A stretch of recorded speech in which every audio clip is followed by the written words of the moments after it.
Halo Sobat Rebahan, ketemu lagi dengan Teh Yuli di sini. Gimana kabar kalian? Teteh doakan semoga kalian sehat-sehat selalu ya.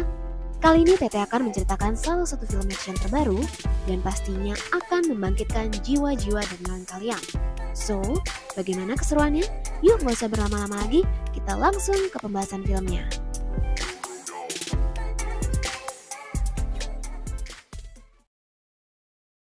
Di awal film, diperlihatkan seorang pria bernama Ray Cooper sedang dalam pengejaran FBI. Saat terpojok, Ray lebih memilih melompat dari atas gedung daripada harus menyerahkan diri.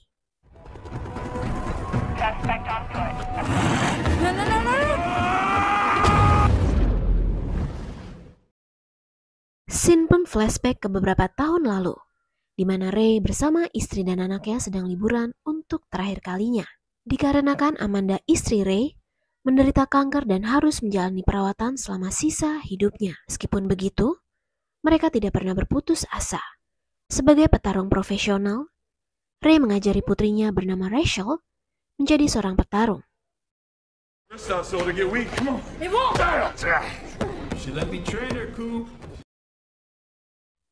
Ketika kondisi Amanda semakin memburuk, Dr. Wu datang membawa kabar baik bahwa telah ditemukan obat untuk menyembuhkan kanker yang sudah dalam tahapan akhir persetujuan FDA atau BPOM versi Indonesia.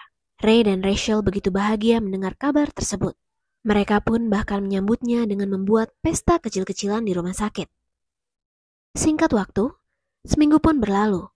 Keadaan Amanda semakin memarah, yang membuatnya Ray semakin cemas.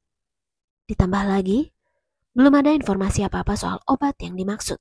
Ray lantas menemui Dr. Wu, dan di sana Dr. Wu menyampaikan berita duka bahwa obat tersebut ditarik dari peredaran, dan belum diketahui sampai kapan perusahaan Bioprime menunda peredaran obat tersebut. Saat kembali ke kamar istrinya, CEO Bioprime bernama Simon tampil di acara TV yang disiarkan secara live. Terlihat perdebatan antara Simon dan kandidat senator bernama Diana membahas soal Bioprime. Diana menuduh Bioprime sengaja melakukan itu demi mendapatkan keuntungan besar. Ray lantas menelpon ke stasiun TV tersebut dan berbicara langsung dengan Simon. Ia berkata, jika saat ini istrinya sedang sekarat dan berharap obat itu segera diedarkan. Namun, Simon menjelaskan bahwa mereka masih membutuhkan waktu untuk mengedarkannya kembali. Dengan penuh amarah, Ray menjawab, ia akan membunuh Simon jika istrinya tidak selamat. Sesaat kemudian, Amanda pun meninggal dunia.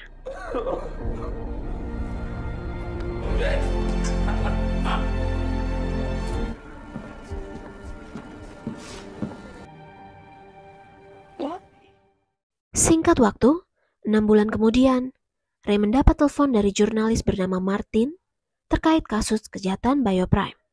Tanpa menunda waktu, Ray segera menemui Martin di stasiun kereta dan tak menyadari Rachel berniat mengikutinya. Trust me, Ray. Just get on the train.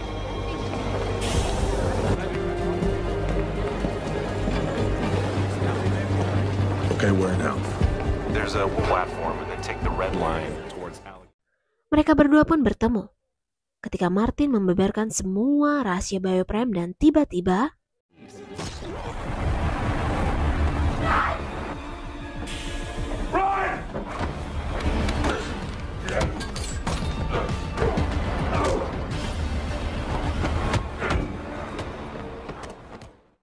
pembunuh bayaran bernama Santos berhasil menghabisi Martin.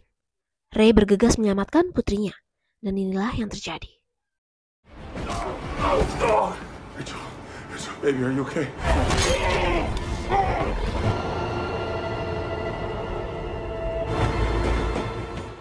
2 tahun kemudian, Ray masih terus menyelidiki pihak-pihak yang terlibat dengan penarikan obat dari perusahaan Bioprime.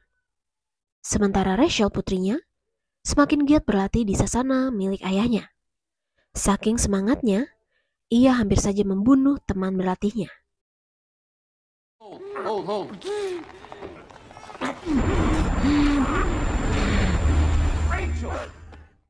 Malam itu, Ray berniat menghadiri lelang amal UNICEF yang diadakan oleh Simon dan Diana. Rachel mencoba menghentikan ayahnya dan memintanya untuk mengikhlaskan semuanya. Namun, keputusan Ray sudah bulat. Dengan menyamar sebagai pelayan, rencananya Ray akan memancing Simon berjalan lancar.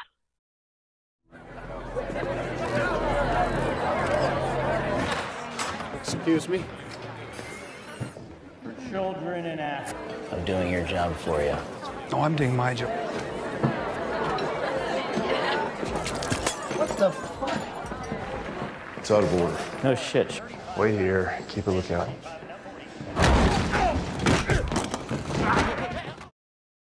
Ray bertanya, kenapa Simon tega menarik obatnya dari peredaran dan menerima suap hanya demi kepentingan politik. Simon membantah tuduhan tersebut, karena sebenarnya ia dipaksa oleh rekan bisnisnya bernama Vinod.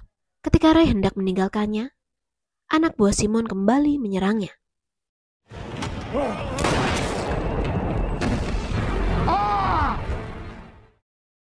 Ray dan putrinya berniat kabur keluar kota. Namun sang ayah terlalu fokus dengan balas dendam kepada Bioprime dan berakhir jadi buronan. Salah satu anak buah Simon yang berhasil selamat memberikan ciri-ciri pelaku yang tertuju kepada Ray. Sebab dulu, ancaman Ray terhadap Simon secara live sempat viral. FBI bergerak cepat mendatangi kediaman Ray, dan sayangnya semua sudah terlambat. Mereka hanya menemukan berkas-berkas penyelidikan Bioprime, dan di sisi lain, 2 pembunuh bayaran kembali ditugaskan menghabisi Ray dan putrinya. Mereka bahkan menemukan motel tempat Ray menginap dan aksi baku hantam tak terelakkan lagi.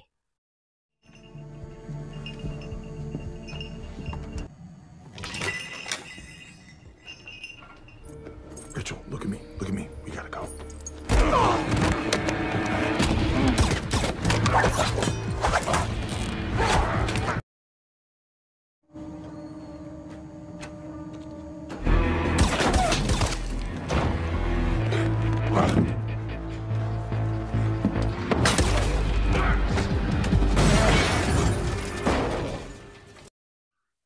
Tanpa sepengetahuan Ray, Rachel menghubungi kantor polisi berniat meminta perlindungan.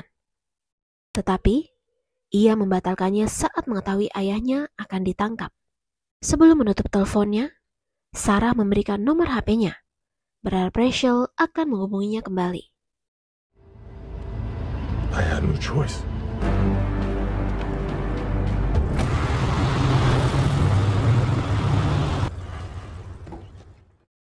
Dan benar saja, saat sedang beristirahat di tengah hutan, Rachel diam-diam menghubungi Sarah. Rachel meyakinkan Sarah bahwa ia tak ingin menyerahkan ayahnya. Sarah mencoba menyadarkan Rachel dengan cara menyebut nama lengkapnya sebanyak 3 kali.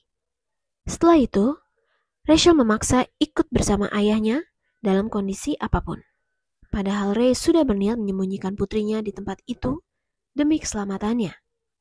Namun kini, ia harus menyelesaikan misinya bersama putri sematawayangnya. Keesokan paginya, Ray mendapat informasi tentang Vinod. Ia pun segera menyiapkan jebakan.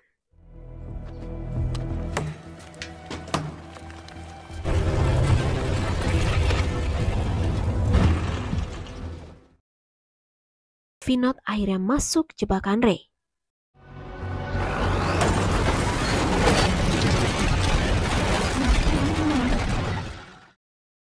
Dalam keadaan terdesak, Vinod akhirnya jujur bahwa pembunuhan Martin dan suap Bioprime bukanlah dirinya. Ketika Vinod akan menyebutkan nama pelakunya, tiba-tiba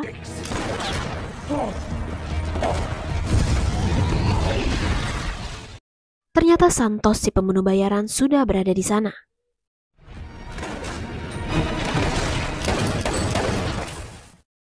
Sebelum melanjutkan pelarian, Ray mencuri mobil warga dan menemui Santos di restoran cepat saji. Tanpa diduga, Santos dengan sukarela memberitahu orang yang selama ini dicari oleh Ray. Dan orangnya adalah Diana, bosnya sendiri. Ray sangat terkejut sebab 2 tahun lalu, senator itu sempat mengacam aksi Bioprime dalam acara live TV. Meskipun lawan, Santos tak keberatan membongkar identitas senator ke Ray, sebab Ray adalah target terakhir yang akan ia habisi. Sebelum berpisah, Santos menyapa Rachel. Rachel, I'll see you soon. Singkat waktu, Mereka berdua memutuskan menemui Diana untuk meminta pertanggungjawabannya. Ray tak menyadari bahwa mobil curiannya telah dilaporkan hilang. Alhasil, polisi langsung melakukan pemburuan terhadap Ray dan putrinya atas kasus pencurian mobil dan pembunuhan.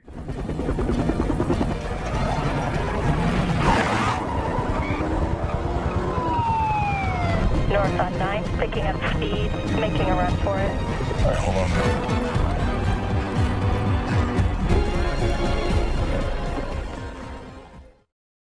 Saat terdesak, Ray tidak punya pilihan lain selain menyerah dan melompat. Sarah mencoba membujuk dan mengajaknya bekerja sama, namun anehnya Sarah tak menyebut nama Ray melainkan Rachel. Say your name. Remember.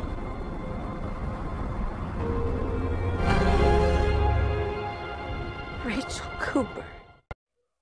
Terungkaplah fakta bahwa Ray tak berhasil selamat saat insiden di kereta bawah tanah 2 tahun lalu. Sejak meninggalnya sang ayah, Rachel shock berat ditinggal mati kedua orang tuanya. Akibat traumanya itu, ia mengalami gangguan identitas disosiatif atau kepribadian ganda. Alter egonya menciptakan sosok sang ayah yang masih berjuang menghancurkan keserakahan para elit politik.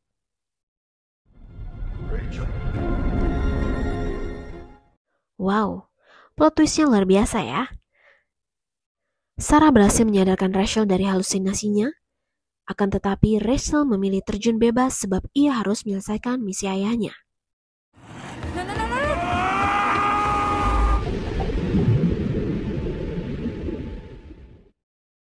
Singkat waktu tibalah hari kampanye Diana, di mana Rachel dan Santos sudah berada di sana. Dan disinilah terungkap bahwa Diana sengaja menyuap Vinod agar menahan obat-obatan tersebut untuk digunakan saat berkampanye. Menyaksikan semua itu membuat tekad Rachel semakin kuat. Ia hanya tinggal menunggu waktu saja. Namun tiba-tiba, Santos muncul dan menyerang Rachel.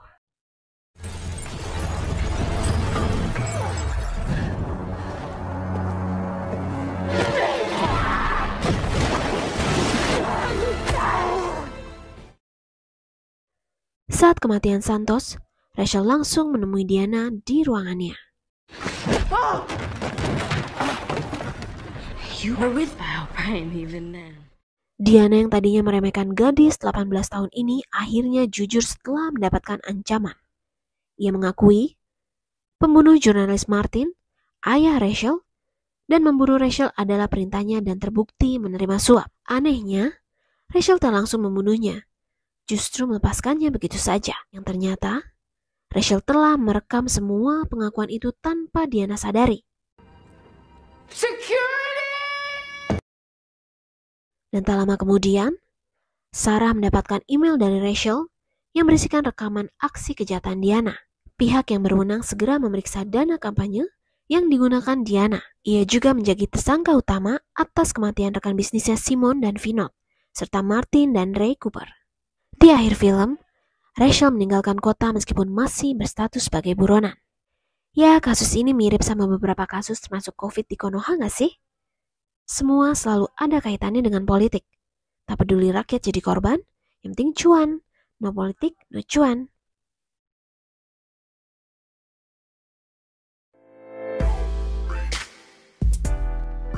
Oke Sobat Rebahan, bagaimana filmnya? Lumayan seru kan? Teteh menyarankan kalian untuk nonton filmnya langsung ya, karena cukup banyak adegan seru yang Teteh nggak tayangin. Akhir kata dari Teteh, jaga kesehatan selalu dan terima kasih sudah menonton video ini. Oh iya, jangan lupa untuk subscribe dan nyalakan loncengnya ya, agar tidak ketinggalan update terbaru dari Sekilas Sinema. Terima kasih.